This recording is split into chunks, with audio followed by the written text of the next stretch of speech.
Good morning Mahadev. જો આજે kitchen મસ્ત સાફ કરવા કાઢ્યો છે, ધોયું આખું એનું કામ સ્ટાર્ટ થઈ ગયું છે. વચ્ચે બ્રેક પાડી મસ્ત રસાવાળા ખમણનો નાસ્તો કર્યો અને મસ્ત મઠ વઘારેલા હતા.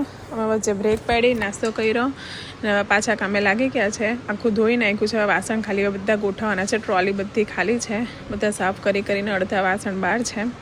અને વચ્ચે જો આ બંનેને નાટક જુઓ ખાલી એવા શાંત હોય ને એટલે તરત જોવા જવું પડે, તો કંઈ કાંડ જ કરતા હોય. ને આ બંનેને મેં એમ કીધું છે કે આપણે ઠંડુ પીવા જઈએ છીએ, એટલે બંનેને એવું જ છે કે આપણે કંઈક ઠંડુ પીવા આવ્યા છે. આ ફર્સ્ટ ટાઈમ છે લોકોને પોલિયોને રપ. અત્યાર સુધી પેલું ઇન્જેક્શન ને એવું હતું. વચ્ચે એકવાર આવેલું પણ મને સૂઈ ગયેલા, તો બોટલમાં આપી દેવાનું, મેં પીવડાવેલા. એટલે એનું છે આ જ્યુસ છે. જો ખાલી દ્રિશાના એક્સપ્રેશન જુઓ. અને પેલીને એમ છે કે કંઈક મને નેલ પોલિશ જેવું કરે છે કે જ્યુસ છે, એટલે આમ કાંગડી આપતી હતી એની. એને વિશ્વાસ નહોતો આવતો કે આ કંઈ જ્યુસ નથી, એટલે એને પરાણે પીવડાવ્યું. બંનેને જો એમને મને એવું કહે છે કે જો મમ્મી એ વાવા કરી. અને સાંજનો ટાઈમ થઈ ગયો, હું કપડાં લેવા જસ્ટ બાલ્કનીમાં ઉઠી અને આ બેન બેસાઈ ગયા. એ ઉઠી ગયેલા પણ એને બેસવું હતું મારી જોડે. અને સાંજનો ટાઈમ થઈ ગયો. ફાઇનલી આપણે આવી ગયા કિચનમાં. મસ્ત શાક ભાખરી કરવાનું હતું. શાક વઘાર્યું એક બાજુ અને લોટ બાંધેલો હતો, એટલે બસ મારે ખાલી ભાખરી સ્ટાર્ટ કરવાની હતી. એટલે મસ્ત કાંદા બટાકાનું શાક હતું. અને સાથે સાથે જો પપ્પાની ચા મૂકી દીધી છે. પપ્પાને ચા અને ભાખરી પાપડ એવું ખાવું હતું. અમારા માટે શાક કર્યું છે અને આ બાજુ ભાખરી સ્ટાર્ટ કરી દીધી છે.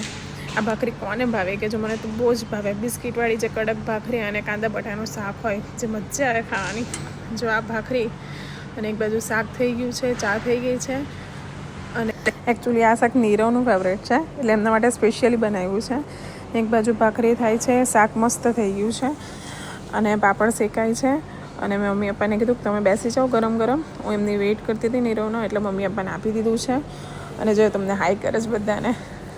અને મસ્ત કિચન બધું કામ માઇન્ડ અપ કરી દીધું. મારા પાવડરનો ઓર્ડર હતા, કાલને મારે કુરિયર કરવાના હતા, એ બંને મેં પેક કર્યા. અને બસ સાથે સાથે નીરવનું વેઇટ કરતી હતી. એ આવી ગયા, અમે જમવા બેસતા હતા અને આ બંને જો કામ કર્યું વધાર્યું. એ રબરની કોથળી ઊંધી પાડી, લિટરલી બંને નાઈ છે ને એવી મસ્તી કરીને બધું ઊંધું પાડ્યું. પાછું જો ખાલી દ્રિશાની મસ્તી જુઓ.